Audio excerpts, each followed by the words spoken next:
saudara-saudari yang terkasih dalam nama Tuhan Yesus Kristus, puji Tuhan kita bertemu kembali. Kita berkumpul kembali di live streaming YouTube GSKI Menorah untuk mengikuti kegiatan ibadah kita. Walau masih mengikuti melalui live streaming, tapi kita yakin dan percaya Tuhan ada bersama-sama dengan kita dimanapun kita berada. Mari kita siapkan hati, jiwa, dan pikiran kita untuk bersama-sama memuji, menyembah, dan mendengarkan firman Tuhan. Tuhan Yesus, Bapa kami yang di surga, terima kasih Tuhan untuk kasih karunia-Mu, penyertaan-Mu terhadap kami semua Tuhan, hingga kami bisa bersama-sama di sini Bapa untuk mengikuti ibadah ini. Kiranya Tuhan Yesus sertai dari awal, pertengahan, hingga akhirnya. Terima kasih Tuhan. Mari kita angkat satu pujian, Kau bawa aku di jalan salib-Mu.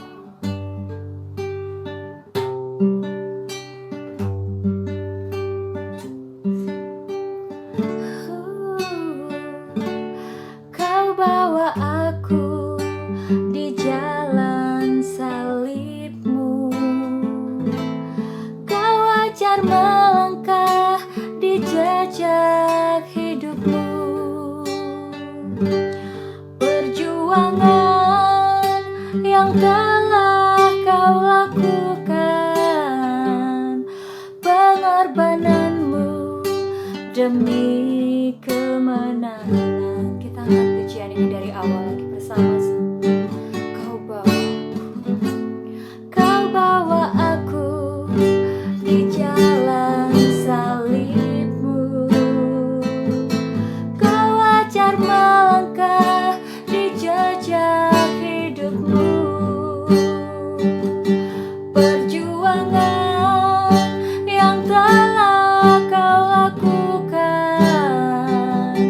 pengorbananmu demi kemenangan.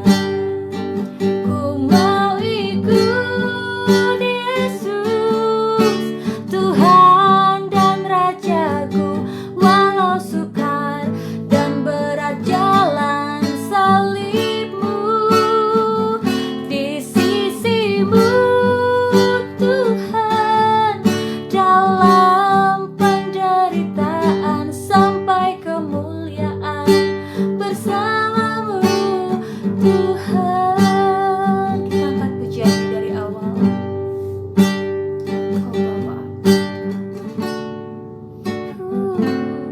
Kau bawa aku di jalan salib-Mu. Kau ajar melangkah di jejak hidupmu. Perjuangan yang telah kau lakukan, pengorbananmu demi kemenangan. Ku mau ikut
bermazmur bagimu, muliakan namamu.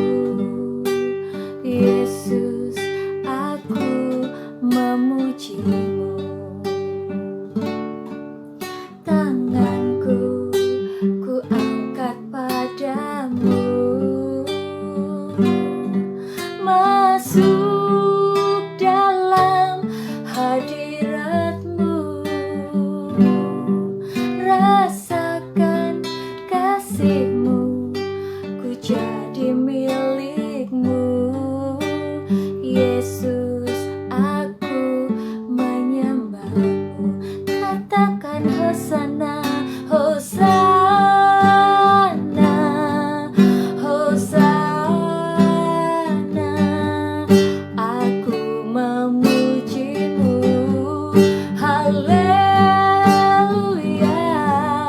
haleluya. Aku menyembahmu. Hosana, Hosana, Hosana. Aku memujimu.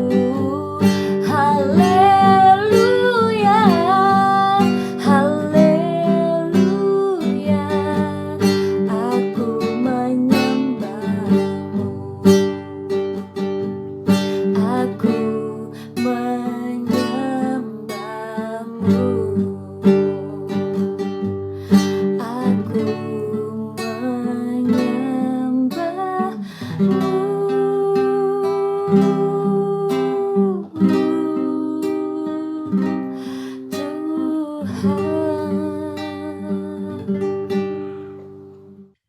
Selamat pagi Bapak Ibu Saudara terkasih dalam nama Tuhan Yesus. Mari kita menyambut kebenaran firman Tuhan dengan berdoa bersama. Allah Bapa kami yang bertahta dalam kerajaan surga, sungguh kami mengucap syukur atas kasih-Mu yang begitu besar bagi kehidupan kami. Dan di pada pagi yang baru ini kami datang kepadamu memulai aktivitas dengan mendengarkan kebenaran firman. Bapa kami mohon, berkatilah kami dengan berkat abadi kebenaran firman. Pakailah anak-Mu pembicara ini untuk menyampaikan isi hati-Mu. Dan kami berharap seluruh jemaat sidang gereja suara kebenaran Injil Menorah dapat memahami apa yang Engkau kehendaki. Hanya di dalam nama Tuhan Yesus Kristus kami berdoa dan mengucap syukur.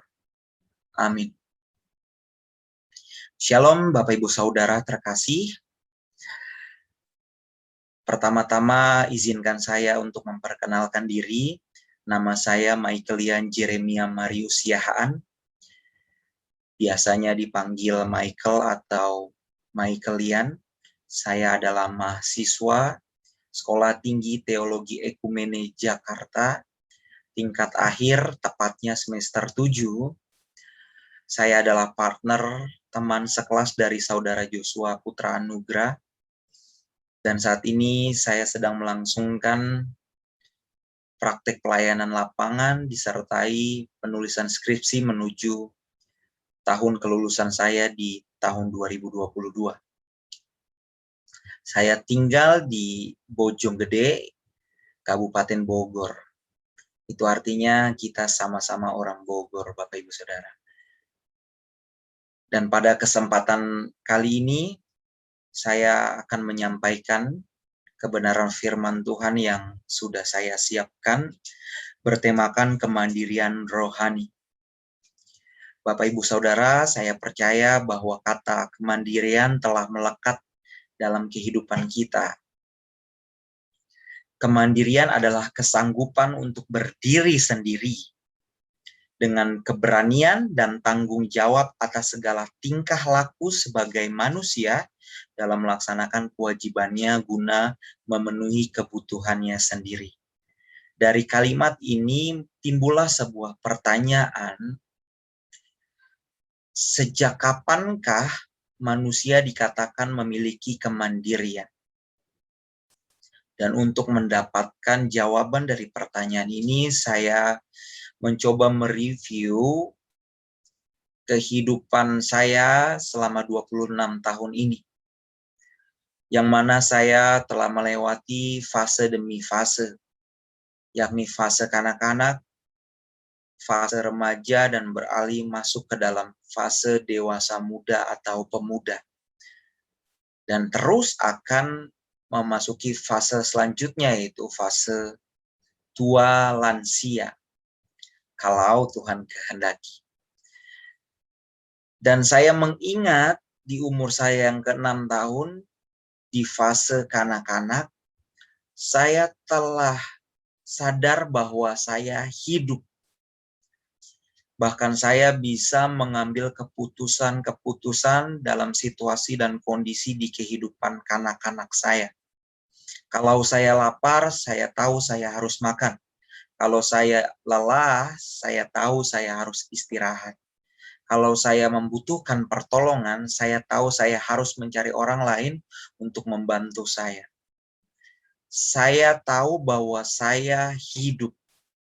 Di umur 6 tahun dapat dikatakan bahwa saya telah memiliki kemandirian, walaupun kemandirian itu belumlah proporsional atau lengkap. Tetapi seiring berjalannya waktu, saat saya masuk ke fase dewasa muda, saya memiliki daya jelajah berpikir yang lebih luas, yang tentunya akan membantu saya untuk memikul tanggung jawab saya sebagai manusia dewasa. Dan sebagai manusia dewasa yang memiliki kematangan berpikir, saya mempunyai rencana-rencana yang saya susun di kehidupan masa depan saya. Dan untuk memenuhi rencana-rencana tersebut, saya harus memperlengkapi kehidupan saya dengan berbagai fasilitas. Sehingga fasilitas-fasilitas itu bisa menunjang saya untuk mencapai atau memenuhi rencana-rencana saya. Maka di masa dewasa muda ini, saya dapat dikatakan memiliki kemandirian lahiriah. Dan rata-rata manusia dewasa juga memiliki kemandirian lahiriah, di mana setiap individunya sadar mereka harus melanjutkan hidup, bertahan untuk hidup, dan berupaya bagaimana caranya untuk dapat melangsungkan kehidupan dengan baik. Kemandirian lahiriah dapat dimiliki oleh seluruh manusia. Tetapi kemandirian rohani tidak banyak orang yang memilikinya. Padahal kemandirian lahiriah harus diiringi dengan kemandirian rohani, supaya setiap individu memiliki kemandirian secara lengkap. Lantas apa yang dimaksud dengan kemandirian rohani? Saya membuat satu statement terkait dengan tema kita ini. Kemandirian rohani adalah kemampuan memahami dan mengatasi kehidupan dilandasi dengan ketertundukan penuh kepada Allah. Bapak, Ibu, Saudara, jika kita berbicara mengenai ketertundukan penuh kepada Allah, itu artinya untuk memulainya dibutuhkan sikap hati yang benar di hadapan Allah. Dan untuk memahami sikap hati yang benar, kita harus memiliki kemampuan untuk mengerti kehendak Allah. Oleh karena itu, Allah membekali kita dengan mematraikan Roh Kudus-Nya, Roh Allah sendiri di dalam setiap kita, di dalam setiap individu kita, agar setiap individu kita mengerti kehendak Allah, apa yang baik, yang berkenan, dan sempurna di hadapan Allah. Sehingga kita bisa melangsungkan hidup dengan mandiri secara rohani. Bapak Ibu Saudara terkasih, saya rindu Bapak Ibu Saudara memahami bahwa keselamatan manusia yang dikerjakan oleh Allah di dalam Kristus harus dipahami sebagai pekerjaan dari dua pihak. Pertama, oleh Allah sendiri yang mengerjakan keselamatan itu, dan oleh setiap manusia, dalam hal ini orang percaya, yang menerima keselamatan itu. Tapi harus digarisbawahi Bapak Ibu Saudara, Yesus Kristus mati untuk seluruh umat manusia tanpa terkecuali. Allah memang menginisiasi keselamatan manusia, tetapi selanjutnya ada ruang di mana manusia patut bekerja menuntaskan pekerjaan keselamatan yang telah diawali oleh Kristus Yesus. Tuhan Yesus Kristus telah menyelesaikan bagiannya dengan sempurna. Bapak Ibu, kematiannya di kayu salib telah memperbarui masa depan manusia di kekekalan. Seluruh umat manusia tanpa terkecuali. Dan bagi orang percaya yang telah menerima Kristus sebagai Tuhan dan Juru Selamat, Allah memateraikan Roh Kudus-Nya di dalam setiap orang percaya, di dalam setiap individu orang percaya. Jika demikian, keselamatan bukan hanya memiliki satu konten, yaitu karya penebusan manusia dari maut oleh Kristus, tetapi juga penggarapan Allah atas setiap pribadi orang percaya, di mana Allah akan membawa semua orang percaya kepada seluruh kebenaran. Seperti yang dikatakan di dalam Injil Yohanes, bahwa roh kebenaran akan menuntun orang percaya kepada seluruh kebenaran. Sehingga orang percaya mampu memiliki kemandirian rohani. Kita akan mempelajarinya lebih lanjut. Untuk itu, mari Bapak Ibu Saudara, saya undang untuk membuka firman Tuhan yang terdapat dalam surat Filipi, pasalnya yang kedua, ayat yang ke-12 sampai yang ke-13. Filipi pasalnya yang kedua, ayatnya yang ke-12 sampai yang ke-13. Saya akan bacakan pelan-pelan. Judul perikop, tetaplah kerjakan keselamatan. Hai saudara-saudaraku yang kekasih, kamu senantiasa taat. Karena itu tetaplah kerjakan keselamatanmu dengan takut dan gentar. Bukan saja seperti waktu aku masih hadir, tetapi terlebih pula sekarang waktu aku tidak hadir. Karena Allah lah yang mengerjakan di dalam kamu baik kemauan maupun pekerjaan menurut kerelaannya. Bapak Ibu Saudara, Rasul Paulus memerintahkan jemaat Filipi untuk mengerjakan keselamatan dengan takut dan gentar. Itu artinya jemaat Filipi dihimbau untuk melangsungkan kehidupannya dengan penuh kehati-hatian dan penuh ketelitian. Bahkan Rasul Paulus menambahkan di ayatnya yang ke-12 tadi, ketika himbauan itu diperkatakan. Tetapi terlebih pula sekarang waktu aku tidak hadir. Dari kebenaran firman Tuhan yang kita baca ini, Paulus ingin jemaat Filipi memiliki kemandirian rohani. Walaupun Paulus tidak bersama-sama dengan mereka secara physically, tetapi Paulus ingin jemaat Filipi memiliki kemandirian yang sama seperti yang Paulus miliki. Itu artinya jemaat diharapkan dapat mandiri menguasai dirinya, melatih tubuhnya, dan menguasai batinianya agar ditemukan tetap berkenan di hadapan Allah. Karena jemaat Filipi telah menerima Kristus sebagai Tuhan dan Juru Selamat, itu artinya jemaat Filipi sedang digarap oleh Allah melalui Roh Kudus-Nya untuk memiliki kehidupan yang serupa seperti Kristus. Bapak Ibu Saudara, Kristus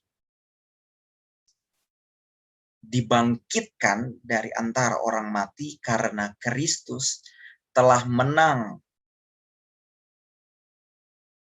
Kristus telah dikatakan sebagai manusia yang tak bercela di hadapan Allah.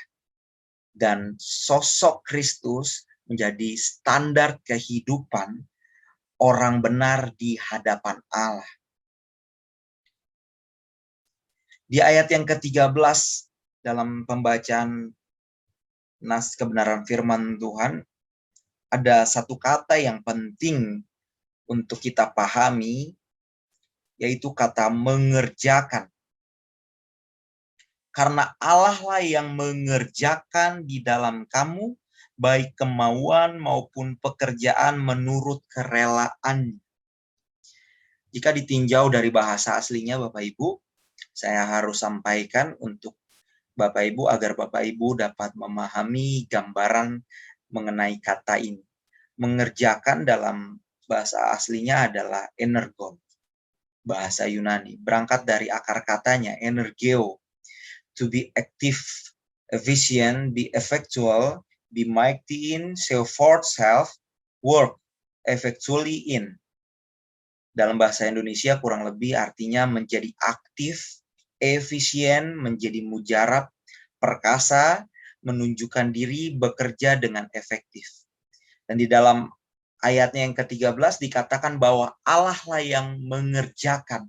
Allah lah yang aktif bekerja dengan efektif di dalam diri setiap individu orang percaya. Apa yang dikerjakan? Penggarapan batinnya agar orang percaya mengerti kehendak Allah dengan sempurna. Mustahil seseorang manusia mengerti kehendak Allah tanpa pertolongan Allah sendiri. Karena manusia dinyatakan telah kehilangan kemuliaan Allah pasca kejatuhan manusia pertama, Adam dan Hawa. Maka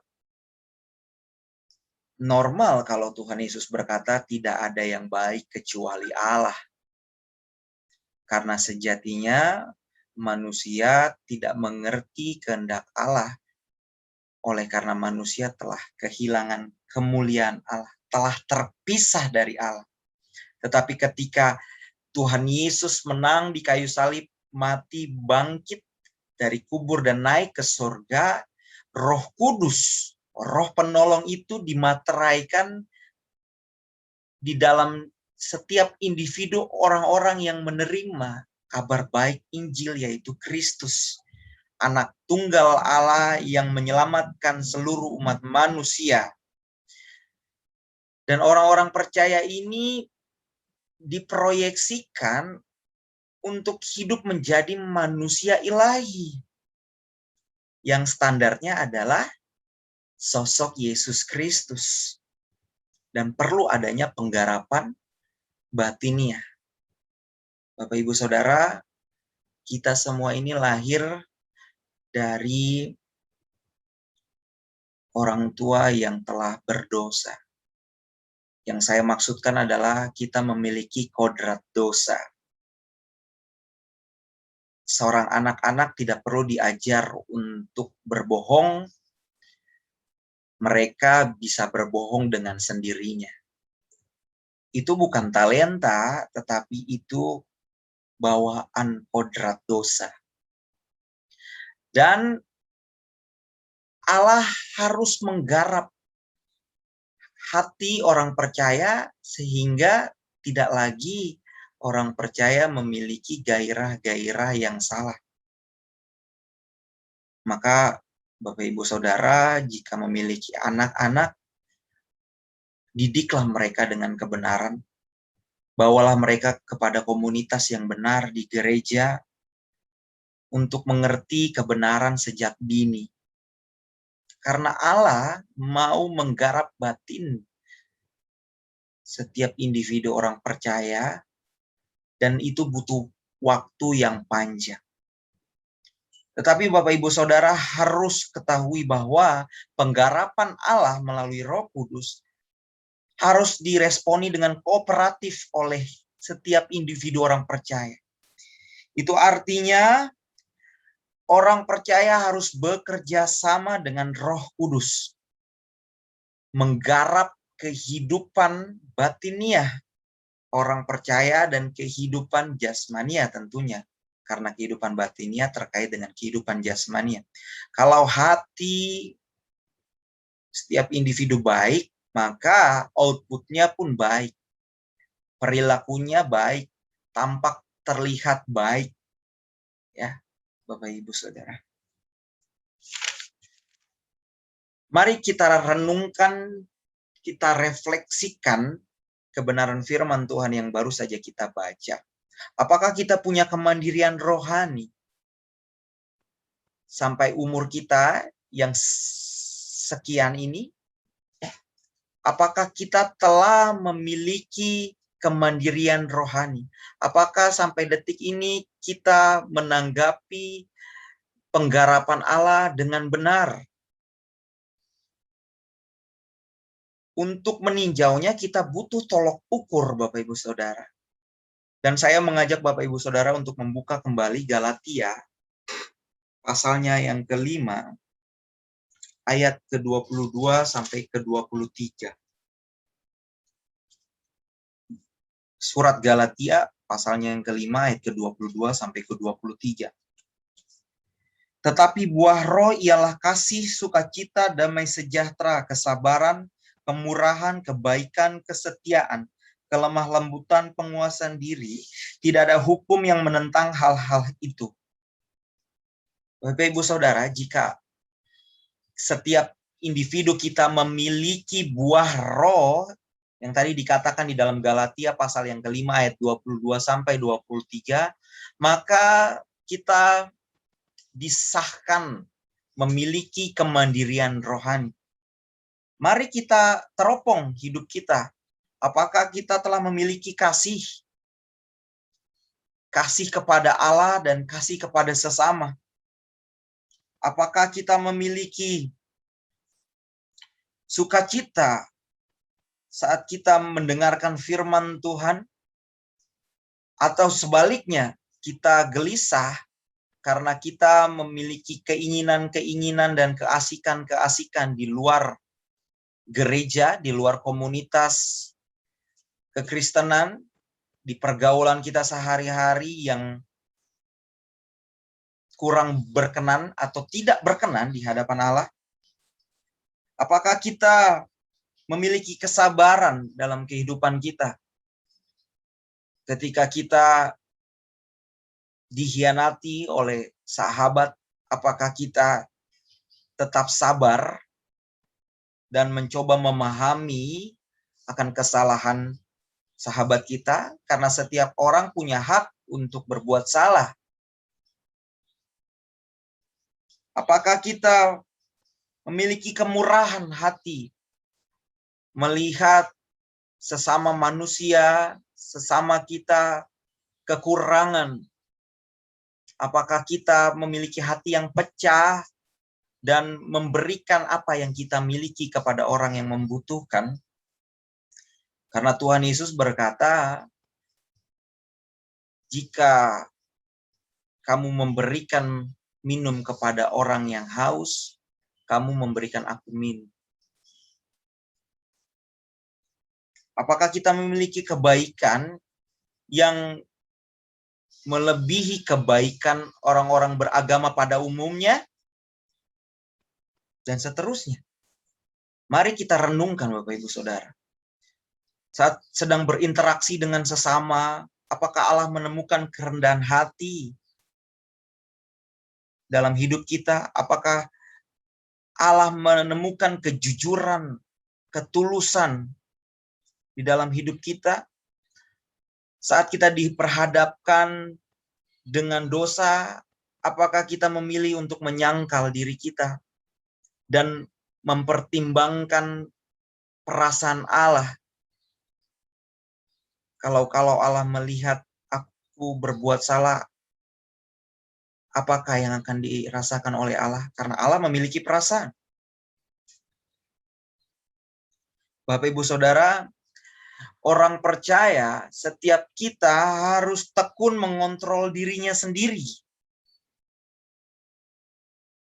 Tanpa ada upaya yang kuat, tidak akan ada pemulihan di dalam diri kita. Padahal Allah sedang menggarap batinia kita, kehidupan kita melalui Roh Kudus. Itu artinya kita harus kooperatif kepada Allah. Kita harus benar-benar memiliki respon yang baik.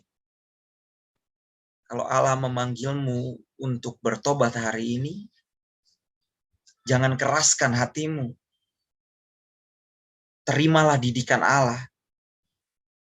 Karena kebenaran firman menyampaikan bahwa kita telah menerima keselamatan dan Allah sedang terus mengupayakan keselamatan itu, terus mengerjakan keselamatan itu di dalam kehidupan kita. Kita harus bekerja sama dengan Allah. Kerjakan keselamatan itu dengan penuh sukacita, penuh semangat. Karena memang sejatinya Allah telah menyediakan keselamatan itu di kekekalan nanti. Itu hasil akhirnya nanti.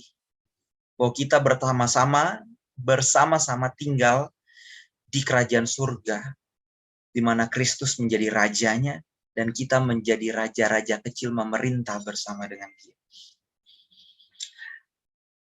Bapak Ibu Saudara, pemulihan itu penting, karena kalau individu kita pulih, fokus hidup kita akan beralih ke kediaman Kristus, ke dalam kerajaan surga. Seperti yang dikatakan oleh Paulus dalam surat Kolose 3 ayat 1-3, pikirkanlah perkara-perkara yang di atas, bukan yang di bumi, di mana Kristus ada duduk di sebelah kanan Allah. Bapak Ibu Saudara, Allah menggarap kita, menggarap batiniah kita, supaya kita layak bersanding dengan Kristus di kerajaan surga.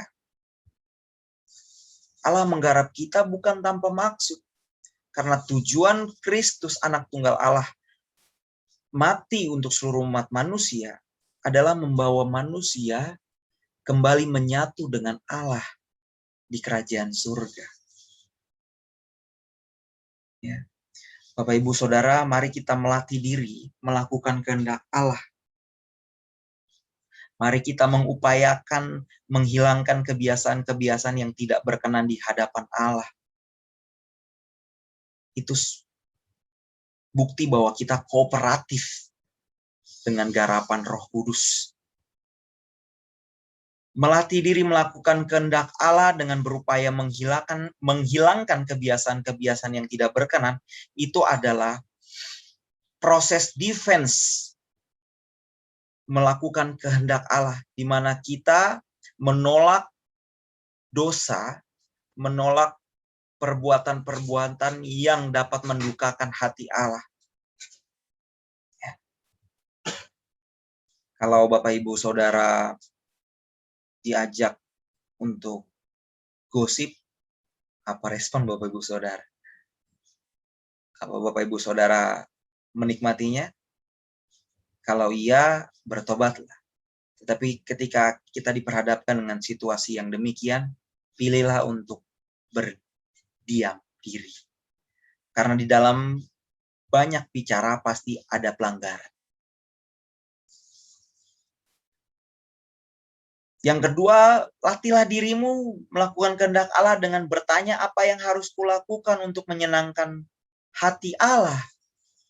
Ini adalah sikap kooperatif menyenangkan hati Allah secara attack. Artinya kita yang reaktif menanggapi penggarapan Allah. Kita bertanya apa yang harus kulakukan untuk menyenangkan hatimu Allah. Apa yang bisa kuperbuat untuk menyenangkan hatimu Allah.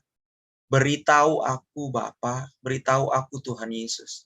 Bergumullah dengan Allah, karena Allah mengingini kita memiliki hubungan dengan Allah. Berinteraksilah dengan Allah. Dalam tujuan mengerjakan keselamatan. Teruslah membangun koneksivitas dengan Allah. Bapak Ibu Saudara, orang-orang yang memiliki kemandirian rohani adalah orang-orang yang mengenakan pikiran dan perasaan Kristus pada dirinya. Dan orang-orang yang mengenakan pikiran dan perasaan Kristus adalah mereka yang punya hubungan dengan Kristus. Maka hubungan dengan Kristus itu penting, Bapak Ibu Saudara. Dan kita diajak untuk benar-benar bisa mengupayakan hubungan itu terrealisasi. Dan kita punya kesempatan besar, Bapak Ibu, Saudara, karena ada Roh Kudus yang dimateraikan dalam kehidupan kita. Roh Kudus yang akan membawa kita kepada seluruh kebenaran, Roh Kudus yang akan menggarap kita, yang akan memampukan kita mengerjakan keselamatan. Sampai pada titik kita ditemukan berkenan di hadapan Allah. Dan kita pulang ke kerajaan surga, siap diberikan mahkota kebenaran. Karena kehidupan kita yang bertanggung jawab mengerjakan keselamatan. Memiliki kemandirian rohani. Bapak Ibu Saudara, kemandirian rohani adalah sikap dari kehidupan spiritualitas yang dikehendaki oleh Allah. Hanya orang-orang yang memiliki kemandirian rohani yang dapat menjalankan tugas sebagai saksi Kristus di muka bumi. Karena orang-orang yang memiliki kemandirian rohani tidak dipenjarai oleh hukum, tidak dikungkung oleh hukum tertulis. Tetapi orang-orang yang memiliki kemandirian rohani menjadikan Tuhan sebagai hukumnya.